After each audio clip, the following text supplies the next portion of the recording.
สวัสดีครับวันนี้ช่องเดินชมเที่ยวเรามาเที่ยวน้ำตกใบเกาะภูเก็ตนะครับที่เราอยู่ตอนนี้คือน้ำตกโตนไทรนะครับก็น้ำตกโตนไทรนะครับตั้งอยู่ที่ตำบลเทพกษัตรีอำเภอถลางในจังหวัดภูเก็ตนะครับก็ผมมาเที่ยวภูเก็ตนี่ก็ไม่คิดว่าจะมีน้ำตกนะครับก็พอเราเดินทางเข้ามานะครับรอบๆก็เริ่มมีความอุดมสมบูรณ์นะครับคือเขาเรียกว่ามีความสดชื่นของธรรมชาตินะครับก็เป็นเหมือนบรรยากาศน้ำตกเลยนะครับน้ำตกโตนไทรเนี่ยคือจะเป็นน้ำตกขนาดกลางไปจนขนาดเล็กนะครับก็บรรยากาศเนี่ยค่อนข้างรื่นนะครับแล้วก็บริเวณรอบๆน้ำตกนะครับก็จะมีเหมือนกับเป็นเส้นทางเดินธรรมชาติซึ่งจะมีเหมือนด้วยกัน3เส้นทางนะครับถ้าเกิดคนชอบเดินท่องป่านะครับก็เดินไฮไลท์ดูได้นะครับคือบริเวณรอบๆของน้ำตกโตนไทรนะครับจะเป็นพื้นที่ส่งเสริมการอนุรักษ์สัตว์ป่าเขากระแท่วนะครับก็จะเป็นที่ตั้งของอุทยานนะครับก็คือแต่ก่อนเนี่ยบริเวณนี้จะมีไม่ว่าจะเป็นหมูป่าลิงหมูป่ากระจงนะครับรวมถึงสัตว์ป่าไม้พันไม้หายากหลากหลายนะครับแล้วก็ตัวน้ำตกโตนไทรเนี่ยคือจะเป็นกับสถานที่กักเก็บน้ำธรรมชาติที่ใหญ่ที่สุดของเกาะภูเก็ตนะครับโดยในช่วงที่เราไปเนี่ยมันเป็นช่วงประมาณเดือน11ครับก็น้ำยังไหลคือน้ำมีทั้งปีนะครับก็อากาศร่มรื่นเลยครับแล้วก็ไม่ได้เสียค่าเข้าอะไรด้วยนะครับขับรถมาจอดเดินก็มาเที่ยวเล่นน้ำได้นะครับก็สำหรับเป็นอีกที่นึงนะครับถ้าเกิดใครเบื่อทะเลนะครับก็แวะเข้ามาในตัวเกาะภูเก็ตมาเที่ยวน้ำตกนะครับก็คือมีน้ำตกอีกแห่งหนึ่งนะครับ5 ทีก็ถึงแต่ว่าตอนนี้เราพามาที่น้ำตกโตนไทรนะครับสำหรับข้อมูลใดหากตกหล่นหรือผิดพลาดนะครับก็กราบขออภัยด้วยนะครับสวัสดีครับ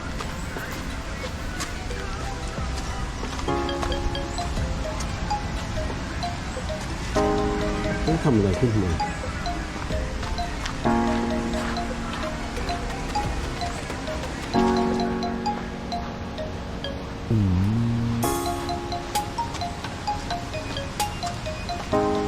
ชาติบำบัดเนาะ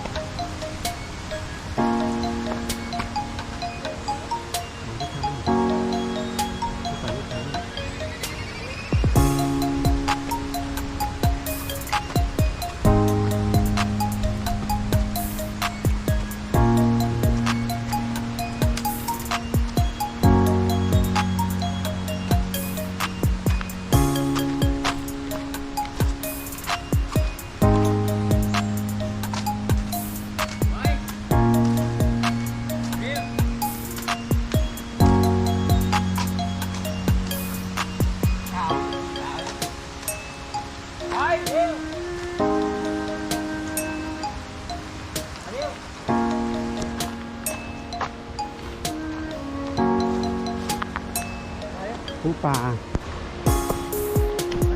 เต็มเลย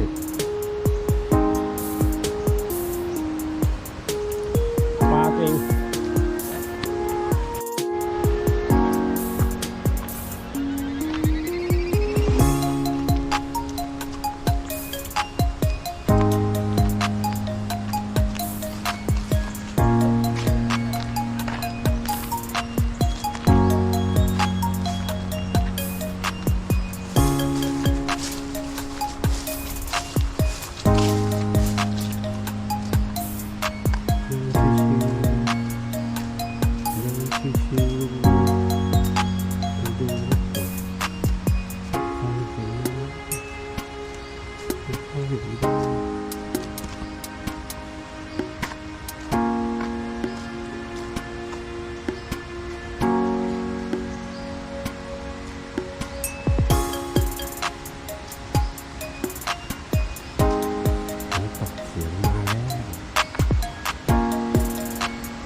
ชั้นของน้ำตก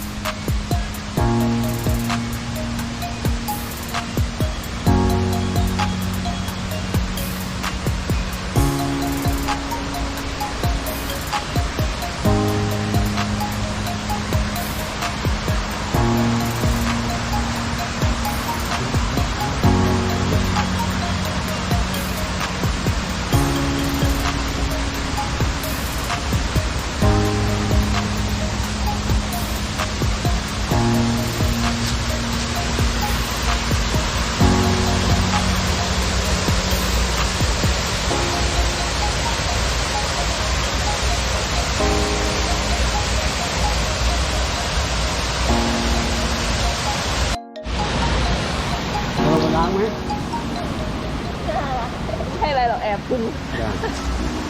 ระวังลื่นเนี่ยตัวดีเลย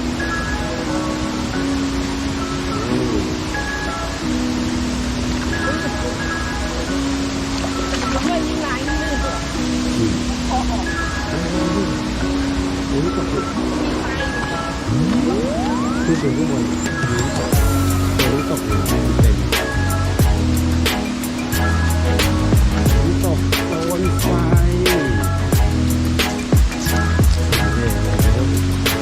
มันก็ถือดีมากทำทาง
ตัวอะไร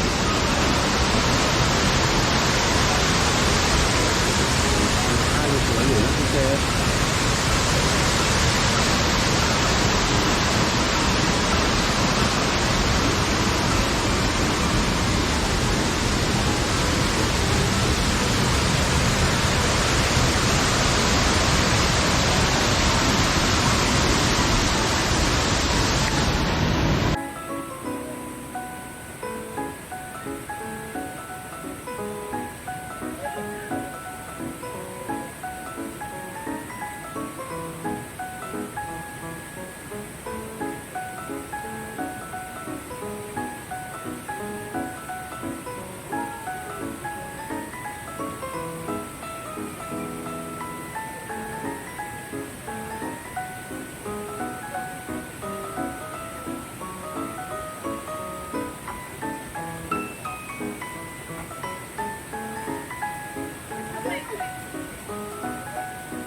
เส้นทางธรรมชาติ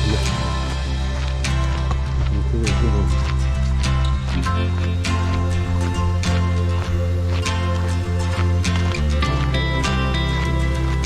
รอเขาแป๊บนึงเดี๋ยวที่อยู่ดี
น้ำท่วม